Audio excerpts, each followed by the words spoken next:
अमोल मिटकरी यांनी त्यांची अवकात न ओळखता ते राज ठाकरे यांच्यावर बोलले तर ते घासलेट चोर आहेत. अमोल मिटकरी घासलेट चोर आहे. त्यांचा घासलेटचं रेशनिंगचं दुकान होतं. त्यांच्यावर कारवाई करण्यात आली. त्यांच्या विरोधात 23/2/2016 ची तक्रार आहे आणि गुन्हा नोंद झालेला. तरीसुद्धा अजित पवार यांनी विधान परिषदेचं आमदार केलं. लोकांच्या मयत व्यक्तीचे घासलेट अमोल मिटकरी यांनी वडिलांना चोरले. अमोल मिटकरी यांनी हातावर गोंदवून घ्यावं की मेरा बाप घासलेट चोर आहे याबद्दल अनेक आरोप आहेत आणि तशी नोंद घेण्यात आली आहे. अमोल मिटकरी ज्या प्रमाणात बोलतात तसे आम्ही अजून त्यांची प्रकरणं पुढे काढणार. मनसेचा एक स्पष्ट इशारा आहे की तेथील हिंदूंना जाणीवपूर्वक बांगलादेशामध्ये टार्गेट केलं जातं असेल तर इथे महाराष्ट्रात इनलिगल बांगलादेशी घुसले आहेत. त्यांना शोधून इथे मारून त्यांना बांगलादेशला पाठवावे लागेल. ते पोलिसांना देखील माहीत आहे. पण ही शोध मोहीम मनसे राबवणार आणि मग जे काही परिणाम घडतील त्याला मनसे जबाबदार राहणार नाही. भारतमध्ये सक्षम लोकशाही आहे आणि त्याला मानणारे लोक राहतात. सलमान खुर्शीद जसे बोलतात तसे होणार नाही आणि महाराष्ट्रामध्ये नवीन सलमान खुर्शीद बनायला चाललेत संजय राऊत त्यांचे विचार आहेत. पहिली गोष्ट, अमोल मिटकरींनी त्यांची अवकात न ओळखता महाराष्ट्र नवनिर्माण सेनेचे अध्यक्ष राजसाहेब ठाकरे यांच्यावरती काही आरोप केले होते. त्यांच्याकडे त्याचे पुरावे नाहीत. पण आम्ही जेव्हा अमोल मिटकरींना घासलेट चोर बोलतो त्यावेळी आम्ही त्याचे पुरावे हातात घेतो आणि मगच त्यांना घासलेट चोर बोलतो. आणि याच्या पुढे उभा महाराष्ट्र अमोल मिटकरींना घासलेट चोर म्हणूनच ओळखणार. 2016 मध्ये म्हणजे हे अमोल मिटकरी विधान परिषदेचे सदस्य व्हायच्या आधी यांचं रेशनिंगचं दुकान होतं आणि या रेशनिंगच्या दुकानाची मालकी यांच्या वडिलांची होती. आणि तिथे यांच्यावरती आरोप झाले होते. काही ग्राहकांनी यांच्या विरोधात तक्रार केल्या होत्या. त्या तक्रारीनुसार त्यांच्या त्या घासलेटच्या दुकानावरती, रेशनिंगच्या दुकानावर कारवाई करण्यात आली आणि त्याच्यात त्यांच्यावर जो ठपका ठेवण्यात आला तो अत्यंत महत्त्वाचा आहे. या संदर्भात त्यांच्या विरोधात गुन्ह्याची सुद्धा नोंद झाली होती. त्याची FIR क्रमांक आहे 3006 दिनांक 23/2/2016 ची FIR आहे. या माणसाच्या विरोधात, याच्या वडिलांच्या विरोधात FIR झाली होती. अशा माणसाला माननीय अजितदादा पवार यांनी विधान परिषदेचं आमदारकी दिली होती.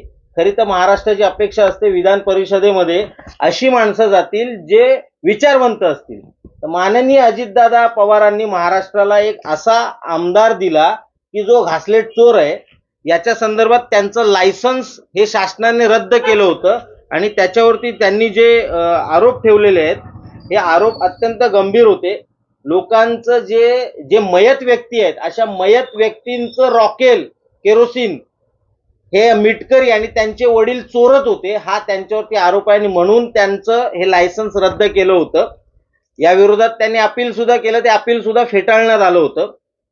आता खरं तर ज्या मिटकरींनी आमचा बाप काढला होता, माझं त्या मिटकरींना आव्हान आहे, आता तुमच्या हातावरती लिहून घ्या, मेरा बाप घासलेट चोर आहे. आणि संपूर्ण महाराष्ट्राने आता हे जाणून घ्यावे, हा घासलेट चोर माणूस आहे आणि हा त्याचा पुरावा आहे. हे जर खोटं असेल तर मिटकरींनी तसं आवाहन करावं. आता यांच्यावर आरोप काय होते मिटकरींवरती?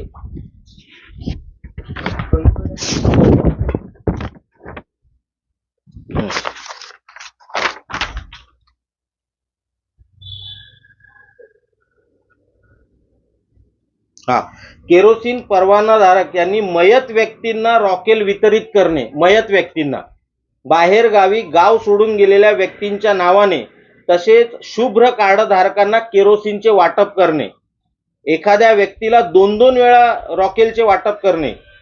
पोलीस विभागाने रॉकेल जप्त केलेलं आहे त्यांचं, म्हणजे त्यावेळी जे रॉकेल यांनी साठा केला होता तो पोलीस विभागाने जप्त केलेला आहे. अशा पद्धतीचे यांच्यावरती दोष होते. अशा माणसाला नाही, ते जेवढं बोलतील तेवढे त्यांची जास्त प्रकरणं आम्ही काढू. त्यांचे संपूर्ण फाईल आहे आमच्याकडे. जवळपास 20 ते 25 प्रकरणं त्यांच्या भ्रष्टाचाराची आहेत. जसं ते बोलतील तसं त्यावेळी आम्ही एक एक फाईल बाहेर काढत जाऊ त्यांची. ठीक आहे, धन्यवाद. होता त्याच्यानंतर त्याला सेवेत घेतलं गेलं. हा पुन्हा ज्यावेळी सेवेमध्ये आला, अकोल्यामध्ये हा आला, याच्यावरती पुन्हा एकदा अँटी करप्शनची धाड पडली. हा 60 दिवस जेलमध्ये होता. अशा माणसाची नियुक्ती पुन्हा अकोल्यामध्ये व्हावी म्हणून या अमोल मिटकरीने दिलीप, त्यावेळेचे जे मंत्री होते दिलीप वळसे पाटील यांना पत्र दिलंय आणि जे पत्र याने दिलंय त्या पत्रामध्ये प्रवीण लोखंडे बद्दल जी माहिती दिली ती अत्यंत खोटी माहिती दिलेली आहे. इतका खोटारडा माणूस माननीय अजितदादा पवारांनी महाराष्ट्रामध्ये विधान परिषदेवरती पाठवलेला आहे. या संदर्भातले सगळे पेपर्स आमच्याकडे आहेत. हा जो डॉक्टर प्रवीण लोखंडे आहे याची चौकशी झाली होती. कमिशनर जे आयुक्त असतात सहकार आयुक्त यांनी चौकशी केली. यांनी पुन्हा मंत्र्यांना जो रिपोर्ट दिलाय त्याच्यामध्ये ह्या सगळ्या गोष्टी लपवलेल्या आहेत. त्याच्यामध्ये जे गेडर म्हणून गेडरांची नियुक्ती करणं वगैरे असलं लिहिलेलं, म्हणजे अमोल मिटकरांच्या पत्रात लिहिलंय की प्रवीण लोखंडेंनी गेडरची नियुक्ती केली. मुळात कोणत्याही उपनिबंधकाला गेडरच्या नियुक्तीचे अधिकारच नाहीयेत. जर ते अधिकारच नाहीयेत तर त्याने नियुक्ती केलीच कशी? हे एक उदाहरण झालं. अशा अनेक गोष्टी अमोल मिटकरींनी डॉक्टर प्रवीण लोखंडे बद्दल लिहिलेल्या आहेत ज्या अत्यंत खोट्या आहेत. अशा खोट्या गोष्टीवरती पुन्हा त्याची नियुक्ती केली. खरं तर अँटी करप्शनच्या नियमाप्रमाणे एखाद्या माणसावरती अँटी करप्शनचे जर गुन्हा नोंदवलेला असेल तर त्याची पुन्हा त्याच जागी किंवा जिथे लोकांशी त्याचा संपर्क येईल अशा जागी त्याची नियुक्ती करायची नसते. परंतु याच्या नियुक्तीसाठी अमोल मिटकरींनी दिलीप वळसे पाटलांना पत्र दिलं. त्याच्यामध्ये खोटे मुद्दे टाकण्यात आले, प्रवीण लोखंडे बद्दल खोट्या गोष्टी सांगण्यात आल्या आणि पुन्हा त्याला त्याच जागी नियुक्त करण्यात आलं. आता त्याचा परिणाम असा झालेला आहे की ज्यांनी ही तक्रार केलेली आहे ते लोकायुक्तांकडे गेलेले आहेत. प्रवीण लोखंडे पुन्हा त्याच जागी आल्यामुळे आता त्याच्या विरोधातले जेवढे पुरावे आहेत ते एक एक पुरावे तो नष्ट करत चाललेला आहे. हे प्रकरण खरं तर त्यावेळच्या सरकारकडे आलं होतं, परंतु त्यावेळी आणि याच्या विरोधात चौकशी सुद्धा सुरू झाली होती, परंतु त्याच्यानंतर भाजप आणि राष्ट्रवादी यांची युती झाल्यामुळे पुन्हा हे सगळं प्रकरण थंड्या बस्त्यामध्ये गेलेलं आहे. त्यामुळे आमची माननीय फडणवीस साहेबांना विनंती आहे, सर्व बाजूला ठेवा, परंतु अशा फ्रॉड आमदाराला, खोट्या आमदाराला, या घासलेट चोराची पुन्हा एकदा चौकशी झाली पाहिजे. हे प्रकरण गंभीर आहे, या प्रकरणाची चौकशी झाली पाहिजे. अन्यथा संपूर्ण महाराष्ट्राला असं वाटेल की भाजप बरोबर युती राष्ट्रवादीची झाल्यामुळे अमोल मिटकरी विरोधातले जेवढी प्रकरणं आहेत तेवढी प्रकरणं दाबण्यात आलेली आहेत.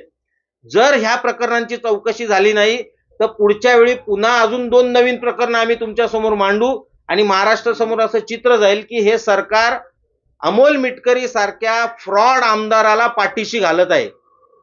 कधी गुन्हा दाखल झाला? अमोल मिटकरींवर गुन्हा कधी दाखल झाला? घासलेट आणि रॉकेट संदर्भात तुम्ही बोलताय. तो जो गुन्हा दाखल झालेला तो 2016चा आहे, म्हणजे विधान परिषदेचे आमदार व्हायच्या आधीचा गुन्हा आहे. त्यामुळे ज्यावेळी तुम्ही एखाद्याला विधान परिषदेचा आमदार बनवता त्यावेळी त्याची ढोबळ चौकशी तरी करता. इथे माननीय अजितदादांनी कोणतीही चौकशी न करता या घासलेट चोराला विधान परिषदेसारख्या वरिष्ठ सभागृहाचा आमदार बनवलेलं आहे. आताच महाराष्ट्र नवनिर्माण सेना का हे प्रकरण काढते? काय म्हणजे थेट लाईव्ह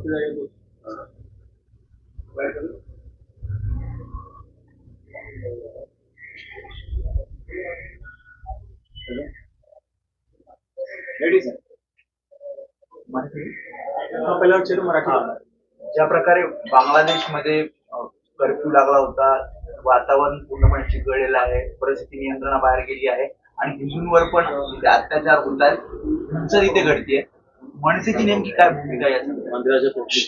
नाही, मला एक स्पष्ट इशारा द्यावा असा वाटतो की जर अशा प्रकारे हिंदूंना जाणीवपूर्वक जर बांगलादेशमध्ये टार्गेट केलं जात असेल तर इथे मुंबईत असेल, महाराष्ट्रात असेल, अख्ख्या देशभरात असेल, खूप इल्लीगल बांगलादेशी घुसलेले आहेत आणि ते पोलिसांनाही माहिती आहेत. आपल्याला माहिती असेल तर गेल्याच महिन्यामध्ये काहीतरी 36 बांगलादेशी नागरिकांना पकडून परत पाठवलं होतं. मग आम्हाला मनसे म्हणून ही शोध मोहीम घ्यावी लागेल, हे इल्लीगल बांगलादेशी कोण घुसलेत आणि मग यांना चोपून चोपून चोपून आम्हाला तिकडे बांगलादेशला परत पाठवावं लागेल. हिंदूंवर अत्याचार झालेला सहन होणार नाही. मग त्याच पद्धतीने इथे जर त्यांना त्याची झळ बसली, इथले जे घुसलेले बांगलादेशी आहेत त्यांना, मग त्याची जबाबदारी मनसेची राहणार नाही. संदीप भाई, बांग्लादेश में जो